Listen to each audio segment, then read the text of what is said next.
یا کہتے ہیں کہ ہم تو اللہ کی بات مانیں گے، ہمیشہ احترام کہتے اللہ اللہ اللہ کہتے لیکن ساتھ میں نافرمانیاں بھی جاری ہے، یا اللہ کے ساتھ ساتھ یا اللہ کو بالکل چھوڑ کر کسی اور ہی کو ہم نے معبود اور مسجود بنا لیا ہے اور ہمیشہ اسی پر تکیہ کرتے ہیں اور اللہ تعالیٰ کی طرف پلٹ کر دعا بھی نہیں کرتے، یہ تو اور بھی غلط بات ہو گئی۔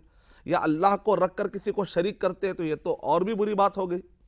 اللہ سبحانہ و تعالیٰ ہی کے ہوتے ہیں لیکن خالی بس تسبیح اور تحمید اور اللہ اللہ کرتے ہیں لیکن عمل نہیں کرتے، تب بھی غلط بات ہے۔ عبداللہ کا مطلب یہ کہ غلامی، یعنی اللہ تعالیٰ جس طریقے سے چاہتے ہیں بغیر شرک کیے ہوئے، بغیر کسی شراکت داری کے، محمد صلی اللہ علیہ وسلم کے بتلائے ہوئے طریقے کے مطابق خالص اللہ کے لیے اور محمد صلی اللہ علیہ وسلم کے بتلائے ہوئے طریقے کے مطابق اپنے پوری زندگی کو اللہ کی غلامی میں ڈال دینا ہے۔ وَمَا خَلَقْتُ الْجِنَّ وَالْإِنسَ إِلَّا لِيَعْبُدُونَ، میں نے جنوں اور انسانوں کو صرف اس لیے پیدا کیا تاکہ وہ میرے اکیلے کی بات کرے۔ یہ پوری کائنات انسانوں کی خدمت کے لیے اور انسان اللہ کے عباد کے لیے۔ پھر آگے اللہ سبحانہ و تعالیٰ سورہ بقرہ نمبر 2 کے آیت نمبر 189 میں اللہ سبحانہ و تعالیٰ کیا پیغام دے رہے ہیں؟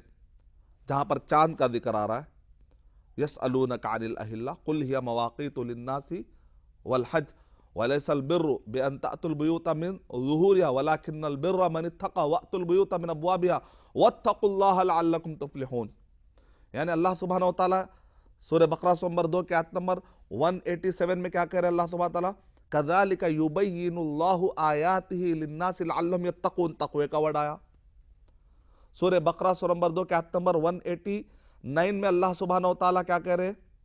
وَأْتُوا الْبُيُوتَ مِنْ أَبْوَابِهَا وَاتَّقُوا اللَّهَ لَعَلَّكُمْ تُفْلِحُونَ۔ تم اگر کامیاب ہونا چاہتے ہو دنیا اور آخرت میں تو تم اللہ کا تقوی اختیار کرو۔ تقوی کا مطلب یہ ہے، جیسا کہ میں نے آپ کو اس سے پہلے کے ایپیسوڈ میں ڈیٹیل میں بتایا، اس کا معنی صرف خوف نہیں ہے بلکہ اس سے بھی بڑی چیز، یعنی اللہ نے جہاں کہا کرنے کے لیے تو وہاں کرتے چلے جاؤ، جہاں پر رکنے کے لیے کہا وہاں پر پرہیزگاری اختیار کرو، رک جاؤ۔ اس کا مطلب ہوتا ہے تقوی، یعنی وہ کیفیت پیدا کی جائے کہ جہاں اللہ چاہتا ہے وہ کام کرے، جو چیزیں اللہ تعالیٰ پسند نہیں کرتا اس سے رک جائے، اس کو کہتے ہیں تقوی کی کیفیت پیدا کرنا۔ اور پھر یہی ورڈ سورہ بقرہ سورہ نمبر 2 کے آیت نمبر 183 میں لعلکم تتقون، یعنی رمضان المبارک کے روزوں کا جہاں پر اللہ تعالیٰ نے ذکر کیا ڈائریکٹلی 5 آیتوں میں اللہ سبحانہ وتعالیٰ نے 3 مرتبہ تقوی کو بار بار دہرایا ہے۔